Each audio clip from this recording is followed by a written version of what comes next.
তো সেরকমই আমাদের মধ্যে দেখবেন যে আমাদের সমাজে কতগুলো লোক আছে, কতগুলো মানুষ আছে যে কে কিভাবে মসজিদে এসে নামাজ পড়তেছে সেগুলো নিয়ে ঝামেলা পাকায়। এটা বড় দুঃখের বিষয়। আর বাবা, যারা মসজিদে আসে না, যারা সমাজে দেখবেন যে মাতাল, গুন্ডামি করে, মাতালগিরি, ঢিস খেলা, জুয়া খেলা, মানে সমস্ত রকমের খারাপ জিনিসের মধ্যে আবদ্ধ আছে, তাদেরকে আপনি সমাজ থেকে বয়কট করে দেন। বয়কট করে দেন যে আপনি মসজিদে না গেলে আপনাকে বয়কট করা হচ্ছে সমাজ থেকে। তাদেরকে আপনি মসজিদে নিয়ে আসেন। যারা মসজিদে আসে না তাদেরকে মসজিদে নিয়ে আসার চেষ্টা করেন।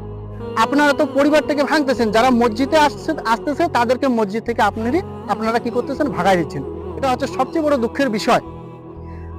আমরা কে কিভাবে কিরকম করে ইবাদত করব, সেই ইবাদতের মালিক হচ্ছে আল্লাহ পাক। আল্লাহ পাক বুঝে নেবে কার কোনটা ইবাদত কিরকম করে হচ্ছে না হচ্ছে, কোনটা ভালো হচ্ছে কোনটা মন্দ হচ্ছে, কি হচ্ছে কি না হচ্ছে, আল্লাহ পাক সব বুঝবেন। আমরা তো নিজে ডিসিশন করতে পারবো না।